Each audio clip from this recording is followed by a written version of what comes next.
복된 소식 아름다운 소리 AM 1590kHz 시카고 기독교 방송입니다.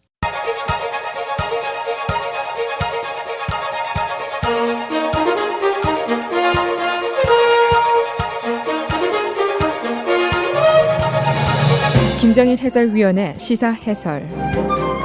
세상을 넓게 봅니다. 삶의 지평이 넓어집니다.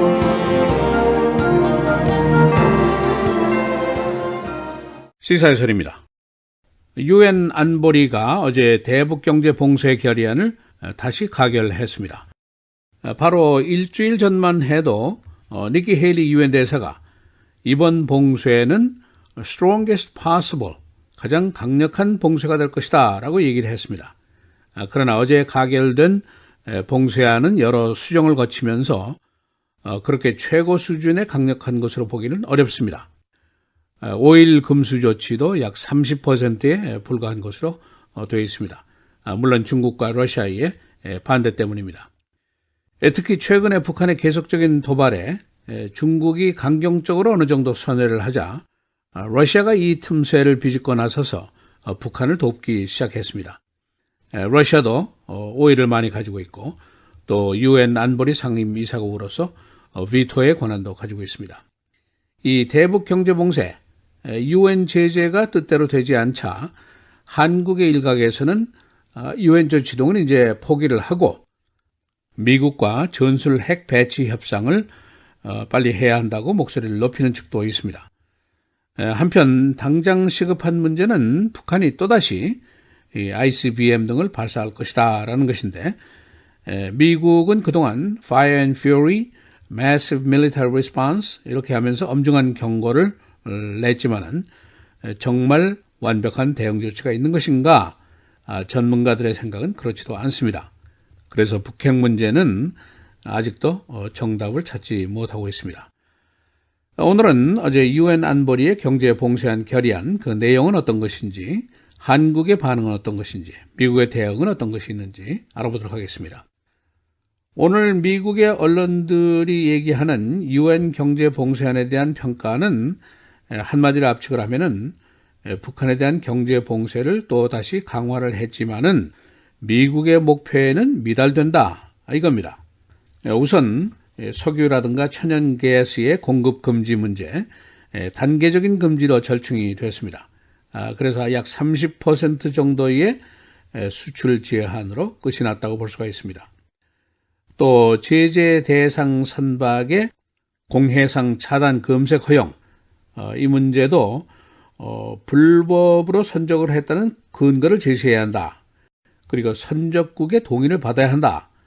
이런 조건을 걸었습니다.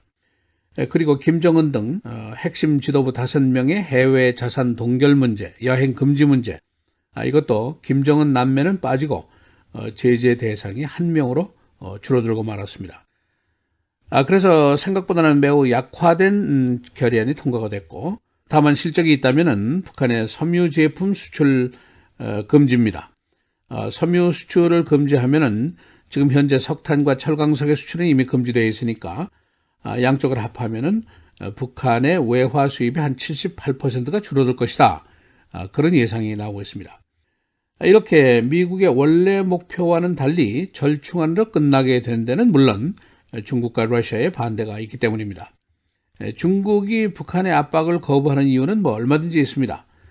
우선 북한 정권이 붕괴를 하면은 벌어지게 될지도 모르는 난민 사태를 우려하는 점이 하나 있고, 근본적으로는 중국에게 북한은 민주주의, 자유, 그리고 미군의 북상에 대한 완충지대라, 이런 중차대한 존재적인 가치가 있습니다. 러시아는 최근에 중국의 대북 강경 태도를 비집고 들어가서 북한과의 밀착관계 유지를 위해서 아주 열심을 보이고 있습니다.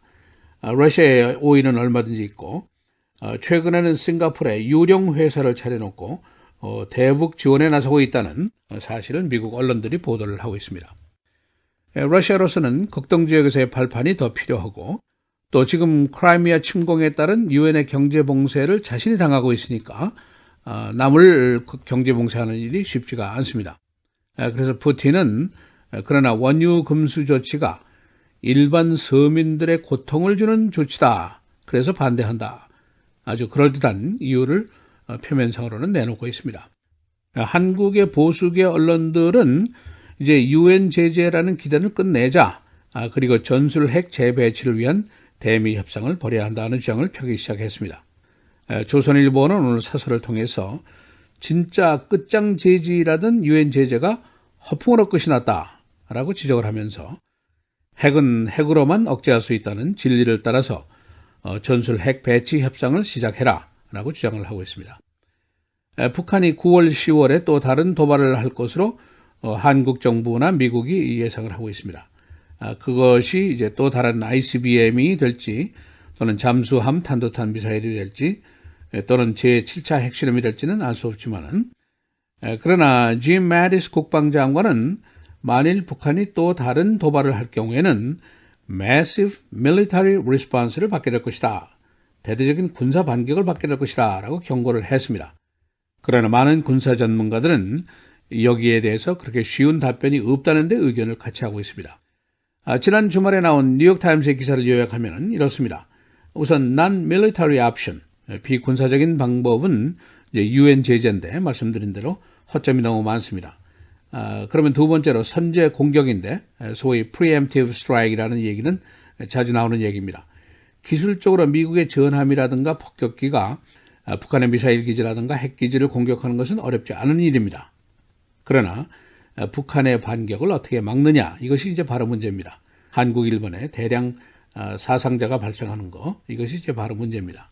또 한 가지 옵션, 북한의 미사일을 격추하는 방안이 있습니다. 그런데 여기에도 많은 if가 있다는 지적입니다.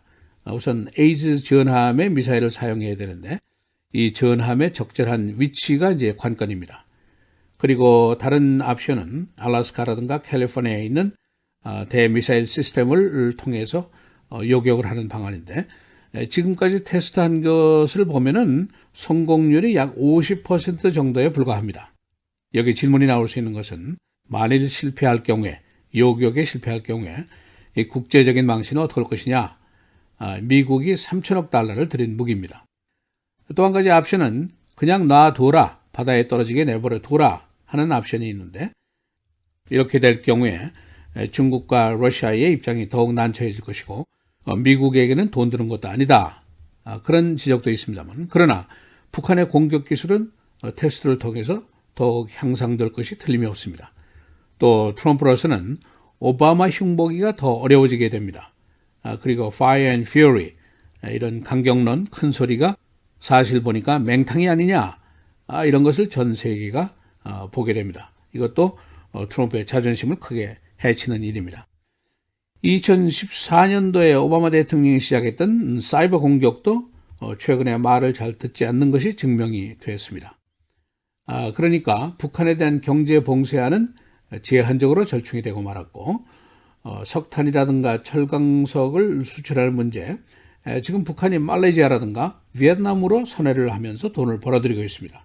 또 한 가지 북한의 미사일과 군사 훈련을 이제 수출하고 있는데 시리아라든가 아프리카에 있는 앙골라라든가 우간다와도 손을 잡고 지금 돈을 벌어들이는 것으로 의심이 되고 있습니다. 그러니까 유엔 제재도 틀렸고 선제 공격도 어렵고 심지어는 미사일 방어도 확실하지 않고 그러나 북한은 이 사실을 누구보다 더 잘 알고 있고 그래도 아마 그들의 도발은 그치지 않을 것이고 바로 여기에 지금 문제가 있습니다. 시사해설 김정일입니다.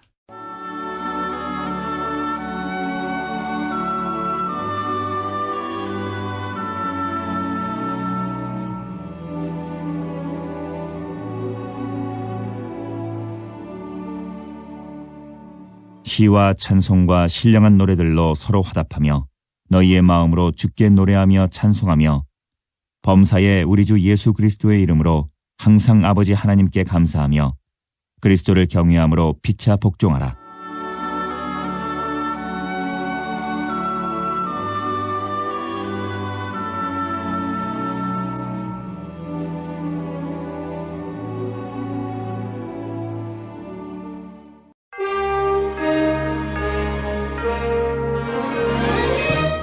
헤드라인 뉴스입니다.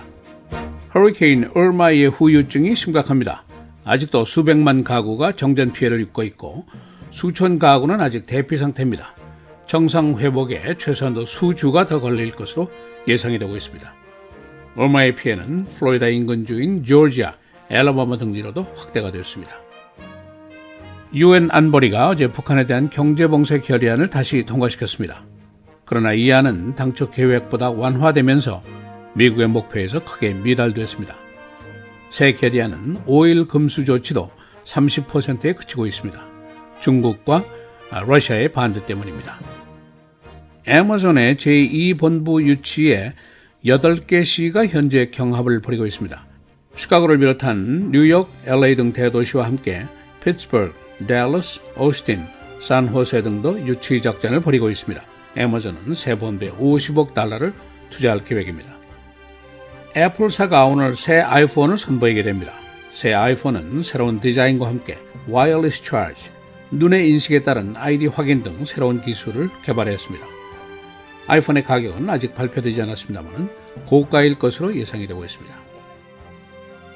또 다른 허리케인이 대서양상에서 미국 대륙으로 올 가능성을 보이고 있습니다.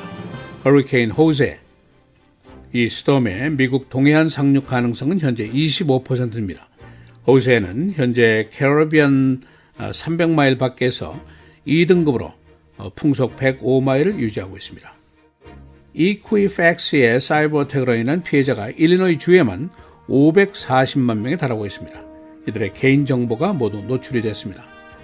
이퀴팩스 측은 크레딧 카드 정보 노출 피해자에게는 곧 서한을 보낼 예정입니다. 소라 텍스 대결이 내일 다시 시작이 됩니다. 카운티 커미션은 내일 이 세금의 철폐안을 다루게 됩니다. 그러나 카운티 측은 세수 중대를 위해서 이 소다 텍스를 계속 유지할 계획입니다. 소다 텍스 부과 이후에 판매량이 약 30% 하락했고 여론은 80%가 이 텍스를 반대하고 있습니다. 불가이비치 전 주지사가 연방교도소에서 시카고 지역의 언론들과 첫 번째 인터뷰를 했습니다. 시카고 매거진은 어제 이 대담의 일부를 온라인에 보도했습니다. 그는 현재 교도소 내에서 거버너라는 별명을 가지고 있으며 한 달에 $8를 벌고 있습니다. 불가이비치는 부패죄로 14년 징역에 처해졌습니다. 날씨입니다. 주말에 최고기온이 다시 80도대로 올라가게 됩니다. 오늘 수요일 목요일 계속해서 맑고 흐리고 오늘의 최고 73, 내일은 70, 목요일은 76도입니다. 금요일 토요일 맑겠습니다. 금요일의 최고는 80도, 토요일은 84도입니다.